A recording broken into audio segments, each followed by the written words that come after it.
Broadcasting live from the Business Radio X studios in Atlanta, Georgia, it's time for CEO Exclusive, brought to you by Anona Enterprises. Good morning and welcome to CEO Exclusive, where we get emerging trends from CEOs and their most trusted advisors. I'm your host, Soyini Koch. In case you haven't heard, there was a big tax law that was passed a few months ago that has a big impact on business owners.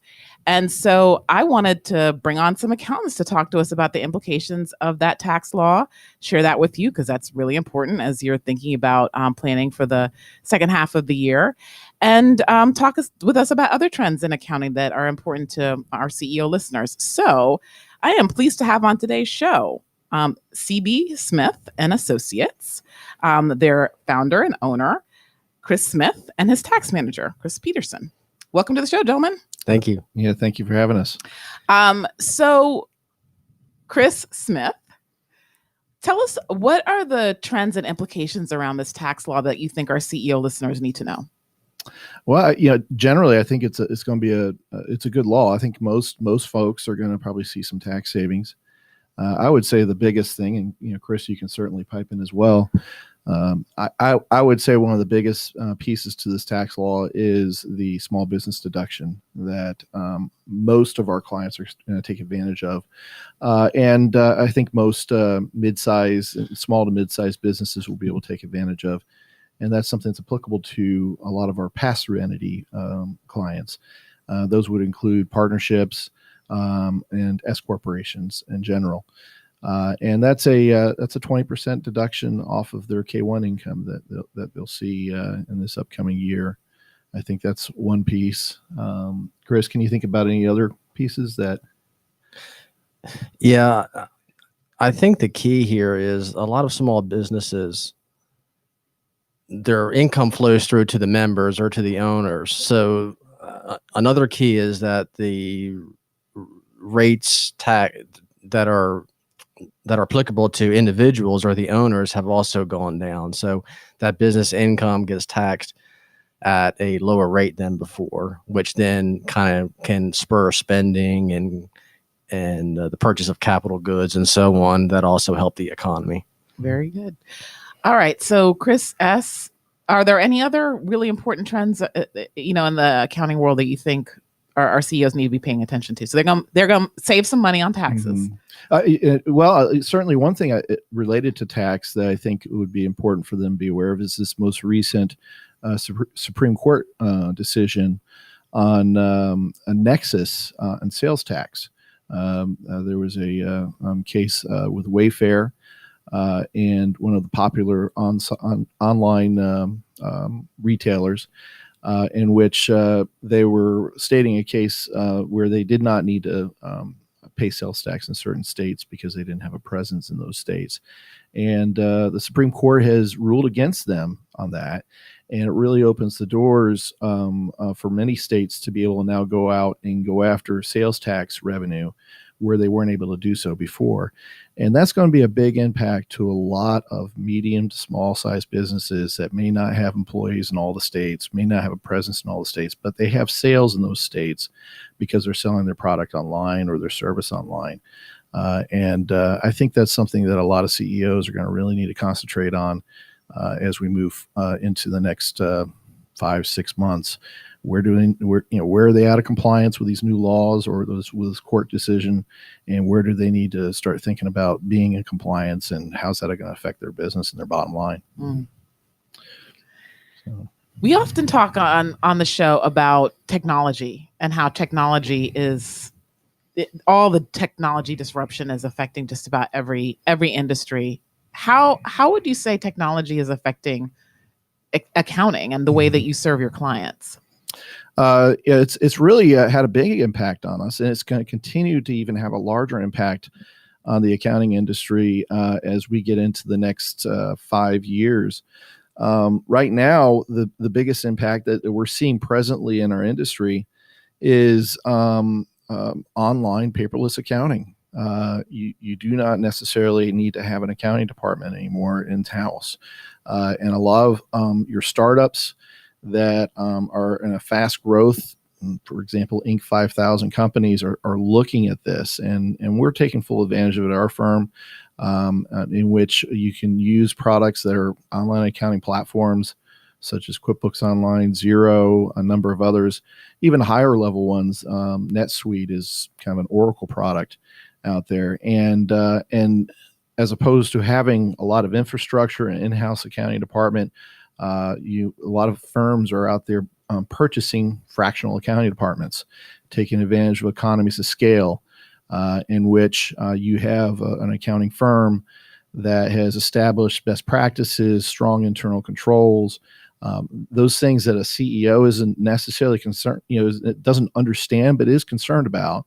And they want to make sure that the back office is operating smoothly so they can stay focused on their goal of growing the business and developing the business. And so that's a big trend that's happening right now. There's a lot of firms that are going out there, putting together service packages to help their clients really grow and automate their business processes. When you go paperless and you have an online accounting system, there are opportunities to really start to automate those processes, and it allows them to scale at a much higher rate. So I have a bunch of questions about this, because how does it work? Do they have the CFO, and then the CFO manages the outside accounting firm?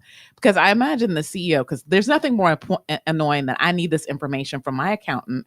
You call them up and you can't get them. It's a couple days later, you still haven't gotten the information yet. I've gotten the report. I need this thing. I don't want an accountant that isn't in my company that I have to chase to get the information. Yes, and we see a lot of different scenarios with our client base.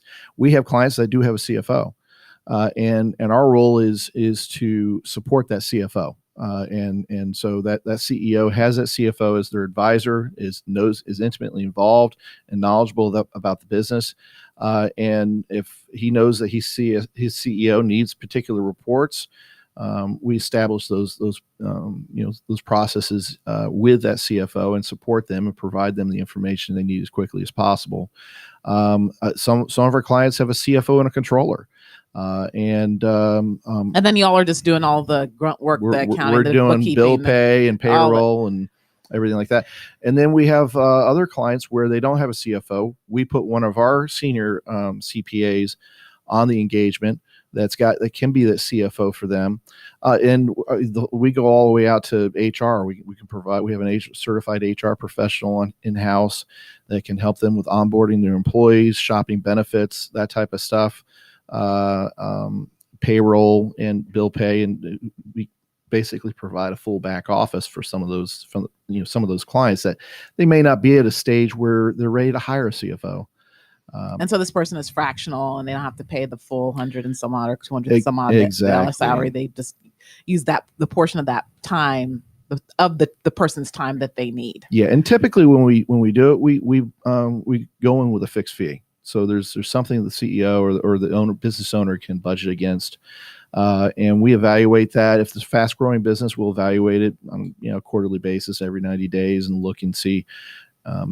Is there larger transaction volume? Is the business really growing? Do we need to adjust our fee accordingly to meet those needs? And we have some clients that have outgrown us, and we're very proud of that. Because we felt like we were a contributor in helping them to scale and grow their business. And we had one client that when we first started with them didn't have a CFO. They eventually came in and hired a CFO. We helped them in that recruiting process to get in a good quality advisor for the CEO of the business. And that helped us because we were able to have a very good relationship with that CFO. And then eventually they started to transition, and they did start to bring things in-house because they really were growing, and it was better for the client. Mm-hmm. Great. So on this technology thing, which I think we've seen the arc as we've done the show over the past few years. Very interested in how artificial intelligence might be affecting your industry, if at all. It is. Chris and I have many conversations. Artificial intelligence can affect us in many different ways. Some of the things that we're doing with the fractional accounting and outsourced accounting, that's eventually going to become more commoditized with the artificial intelligence. And I've had conversations with Chris Peterson on the tax side. And as accountants, we've got to change our mindset, particularly as it relates to tax preparation, so on and so forth. We really need to start thinking ourselves as tax advisors that happen to do tax preparation if you need it, because before we know it, the tax preparation side of things is going to be done by machines. It's going to be automated. It is right now in Europe. If I have a few clients over in France, and their process every year is the government prepares the return, hands it to the citizen, and then says, if you want to make any changes, here's your opportunity to make it. Otherwise, this is what your tax liability was for the year, and this is how much you need to pay, or what your refund is. That is their process there, and that we're not there here in the States yet, but I wouldn't be surprised to see that starting to happen here soon. Right now they're touting a postcard tax return. It's most of the returns are filed electronically nowadays, but they're trying to simplify that. They're building a lot of systems in place with W-2s, 1099 reporting, where the IRS knows your income. It's not a far stretch for them just to be able to prepare a draft return, hand it to you, and then you can either agree to it or take some additional deductions if you want to do that. But so we're going to change. Our business is going to change from that standpoint. And as accountants, again, we need to be tax advisors first, and the tax preparation is just something that's included with the service. Mm-hmm. And so, Chris P., how do you think about some of the changes that Chris S. was just talking about? Because I imagine so much of people's relationship to their accountant is around taxing and tax preparation. How is that going to change your relationship if you're relying on, and the client's relationship with you, if you're relying on machines to do the majority of the work? Yeah, well, the key, I guess, from what also what Chris was saying, is the change is going into more of the strategic planning, where you've got to be proactive versus reactive. Clients do not like surprises when it comes to taxes. So you don't want to get to April 15th and say, hey, you owe, X amount of dollars. I mean, people get really, really emotional. It's really an emotional thing regarding taxes. So we don't want any surprises. And, you just have to do the planning to make the laws work in your favor pretty much. And the tax compliance part, the tax returns itself, that's all becoming a commodity. So that's something that, kind of what Chris was saying, is that's something that we do basically. We just throw that in with the planning pretty much, but we're all about planning, really.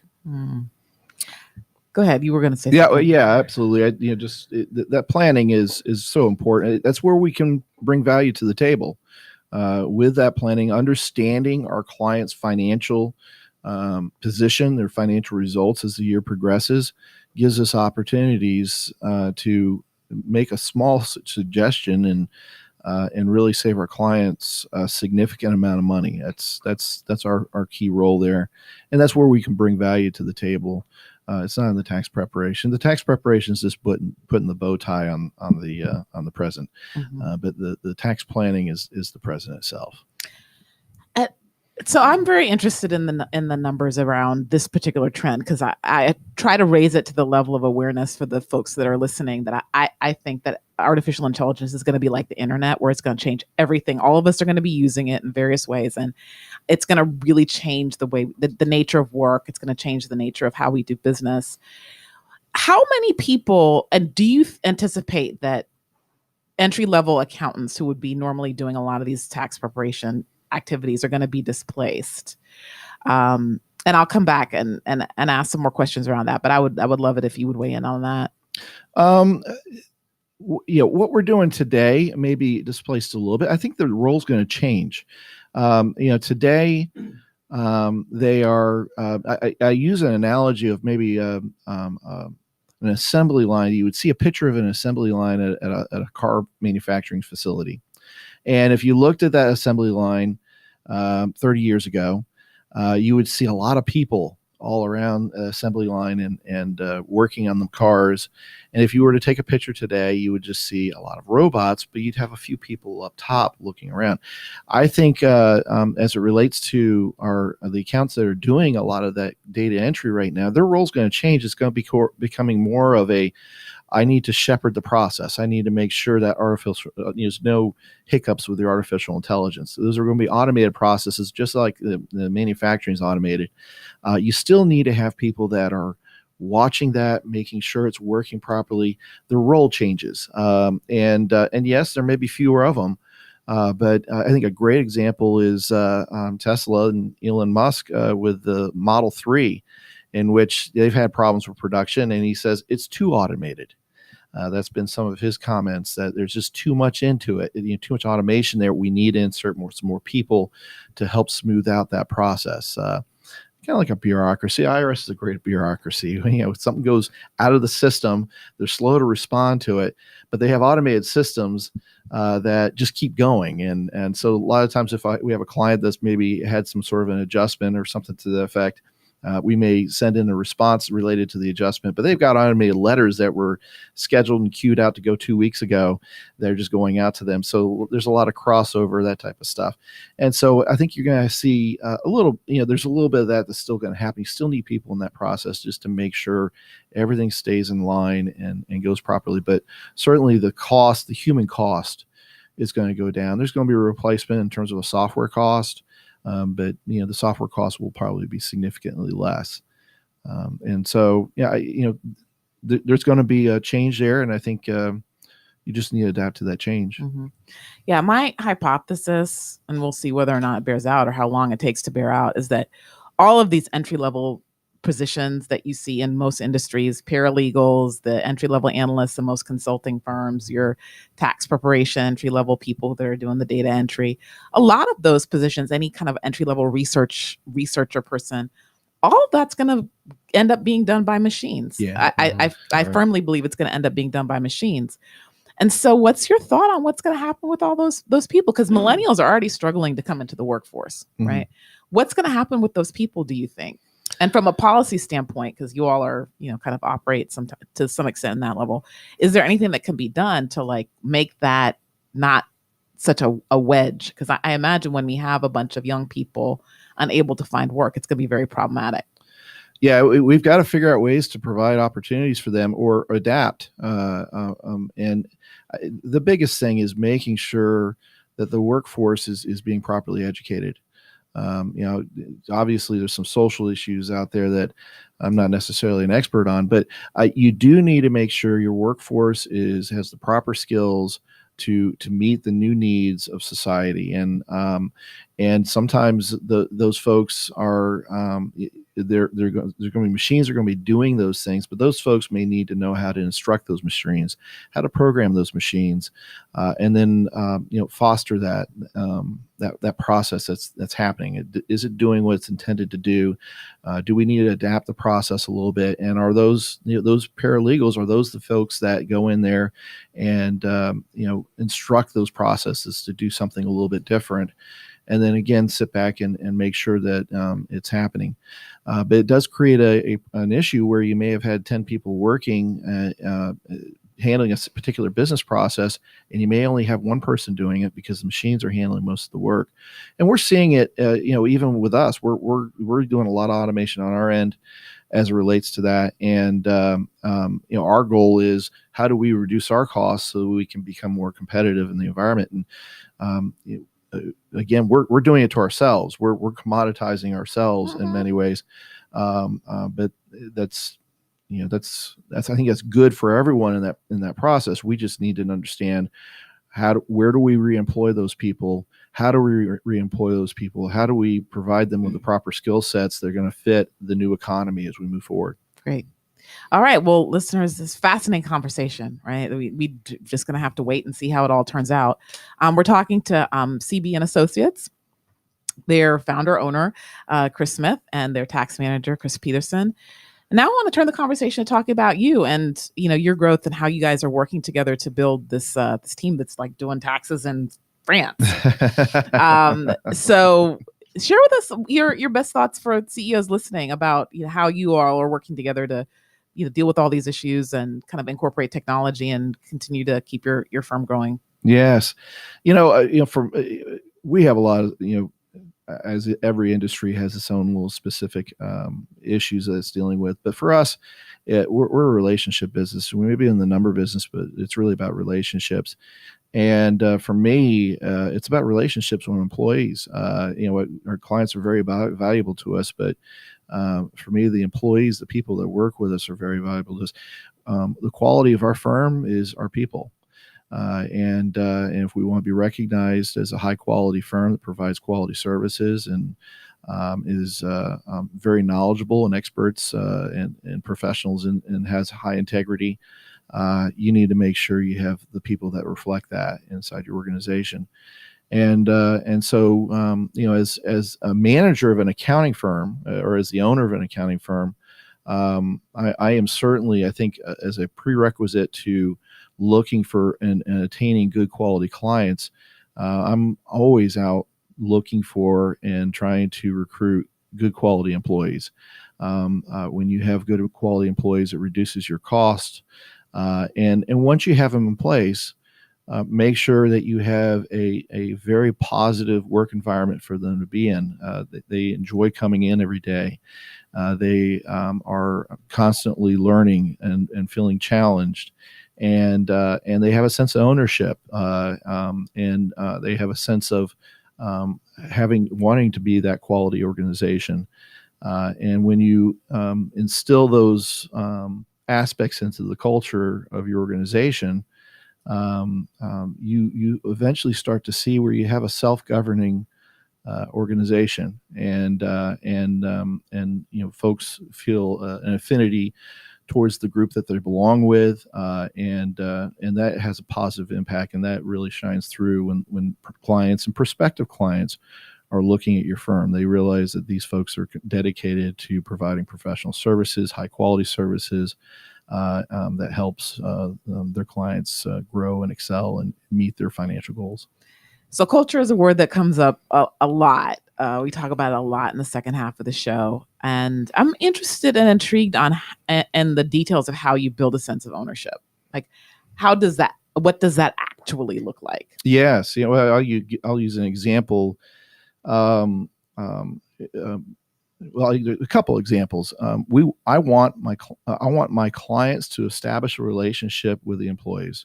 And a lot of small firms make that mistake, where the partners or the practitioner wants to hold on to those relationships with all of his clients, and then he'll divvy the work out to the employees based off of his conversation with the client. That's not my approach. I certainly want to maintain a good relationship with my client, but I want my client to maintain a great relationship with the accountant that's working with them. By doing that, I think the accountant has a sense of ownership. It is their client. Many of my employees go, "This is my client." And they're very guarded with their clients in many ways, and I want them to have that. I want them to own that, and I think that's very important. Another example is really just talking about our own processes internally. How are we as efficient as we possibly can be in handling the accounting work that we're working with our clients throughout the year? Are we as efficient as we can possibly be there? How do we improve the quality of our work? And I give those tasks to those employees, and let's come together. Let's figure out what we're doing. Let's analyze what we're doing, and come back with a presentation to me in terms of how we're going to modify our internal processes to improve the quality of our work and do it more efficiently. In doing that, it's theirs. They own it, and that's very important that they own that. Because if they own it, then they're going to be more self-governed in terms of ensuring that they're following their own policies. And if for whatever reason they're not following that policy, as a group, they can come together and say, why aren't we following this policy? Is there a breakdown in the process that we have? Is there something that we missed in the first round? Okay, let's modify our policy as long as we're maintaining the quality of the work and the customer service that's required there. we'll go ahead and change those things. Mhm. So they really become the owners of their own processes, their own policies, and when you do that, they tend to govern themselves. Mhm. So, Chris P., how does that look like? What does that look like as it trickles down through the organization? So, one of the things we talk about on the show a lot is how it's really easy for the kind of CEO, founder, owner to kind of transmit it to his direct reports. But then, once you start getting a few levels down the organization, that sense of ownership may fizzle out. How does it look when, from your standpoint, and how are you seeing the ownership kind of filter through the organization? Well, I think it just trickles down, based upon your management style, just allowing people, some freedom to kind of be creative and figure out the problem. If they feel like, that they have some input into the end product and some creativity, then they're likely to take, more ownership of it and to really turn in a great, result in the end, pretty much. And Chris, Chris, so you want to give an answer, but I have another question for you. Go ahead and give your answer, and then I'll ask one more question. Well, I was just saying, I think it's very important for those folks that are in the lower end of where it's trickling down to them. They need to understand why.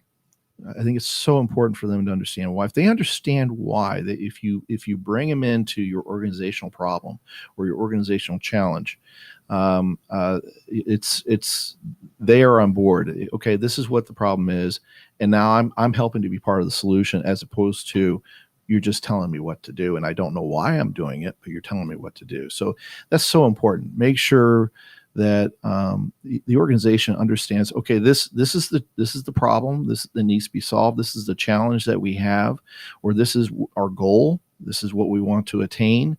And when they understand that, they then start to understand what their role is and being able to contribute in attaining that goal. Yeah. So as you talk about bringing people into the problem, doesn't that take some vulnerability?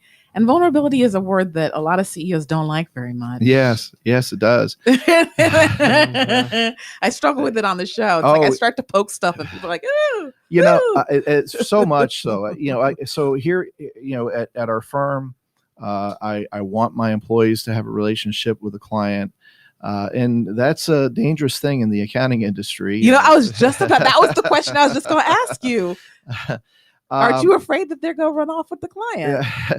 Well, I maybe, we have some non-compete pieces in place, but which are not worth a whole lot. They're not.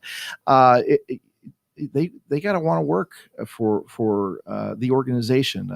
You got to create a culture where they feel that they are better off with the organization and contributing to the systems that are in place in the organization, as opposed to going off on their own and taking the clients with them and so on and so forth. So a lot of times it's, I'll say it, our employees sometimes are a little more important to us as an organization than the clients, because you got to keep your employees happy. If you keep your employees happy, they will stay.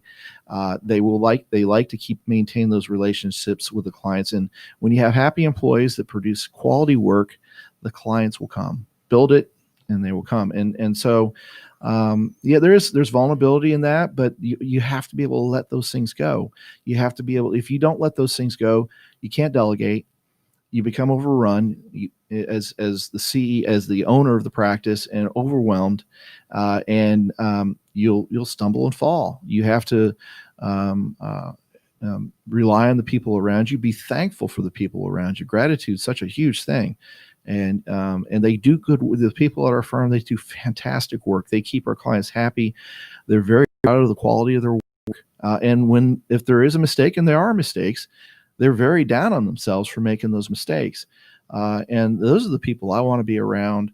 And so my job is to give them the tools and give them the environment where they're happy. And if I can do that, and in exchange, they keep our clients happy and they produce high quality work, that's a good relationship to have. Again, it's all about relationships in our business, maybe in the numbers business, but it is really about relationships. Mm-hmm. And I'm a CPA.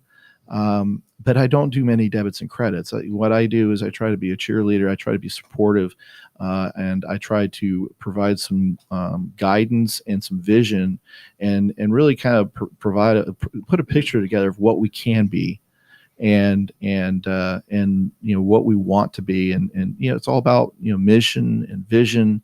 Those pieces are very important, and when you do those things and those things are working properly, you have to take a risk, and let your employees do the job that they need to do, and they may leave, but they may not. Yeah. So this is the last question I want to ask. So most people have been in business for a while. At some point, you get cut, right? Like something happens, right? And the trust gets violated, and the vulnerability doesn't work out in your favor. I've been asking people in quiet, private conversations, how do you recover from that?